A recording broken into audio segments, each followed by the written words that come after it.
Hey again, everyone. I hope you're enjoying this journey through the Psalms. I wanted us to start with Psalm 46 this week. It's a pretty familiar psalm for many of us. Um, a couple verses in this psalm often get sort of plucked out and put uh, on memes or on Facebook posts, but I think we need to set those in the context of the whole psalm. So I'm going to read the psalm for us from the New Living Translation. It's pretty similar to what you're used to, but there may be a couple turns of phrase that make things stand out for you. This is Psalm 46. God is our refuge and strength, always ready to help in times of trouble. So we will not fear when earthquakes come and the mountains crumble into the sea. Let the oceans roar and foam. Let the mountains tremble as the waters surge. A river brings joy to the city of our God, the sacred home of the Most High. God dwells in that city. It cannot be destroyed. From the very break of day, God will protect it. The nations are in chaos, and their kingdoms crumble. God's voice thunders and the earth melts.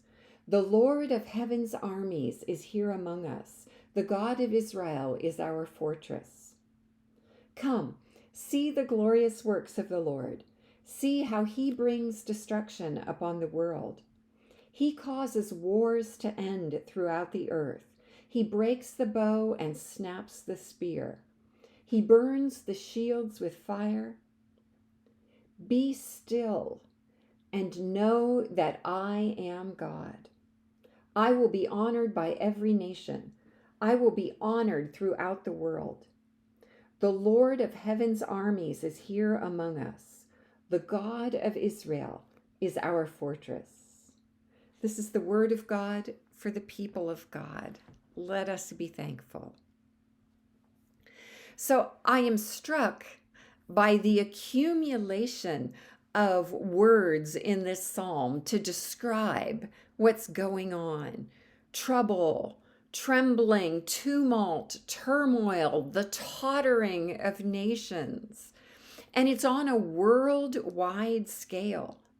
As this psalm begins, it feels like the whole creation is on a bucking bronco, hanging on for dear life. And it feels like on the political and international scene that everything is in uproar. I love that picture in verse 6 of tottering, shaking kingdoms.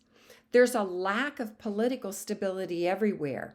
So think about it.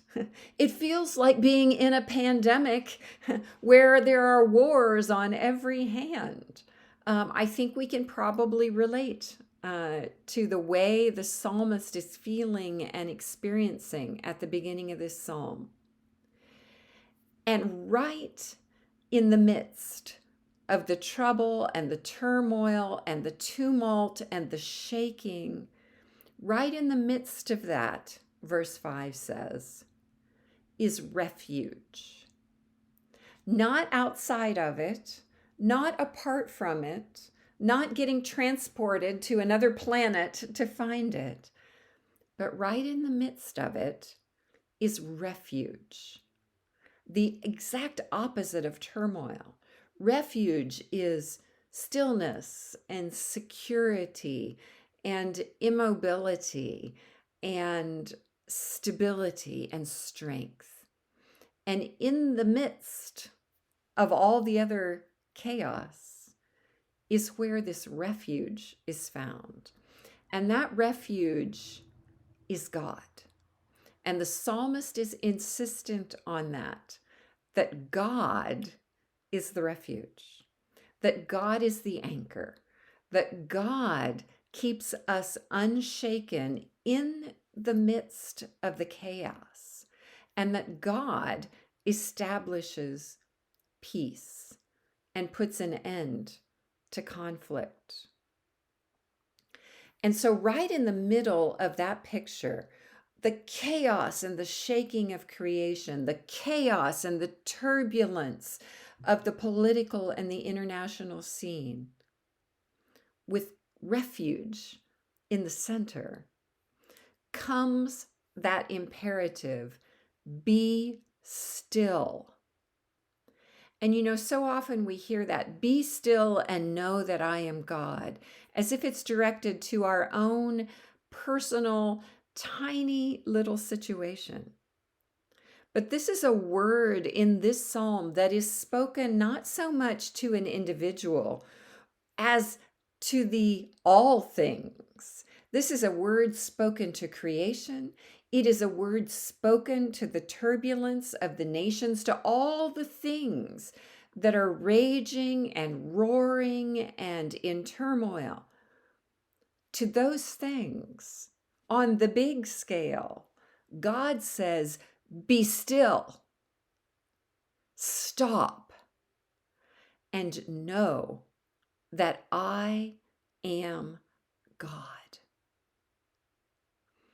And then secondarily, I think there is the call then to us as individuals to come out of the chaos, to leave behind the cacophony of voices, to turn from the clamor, and to still ourselves in the knowledge that God is in control. Remember, for Moses on the mountain, for Elijah on the mountain, where was God? God was in the whisper.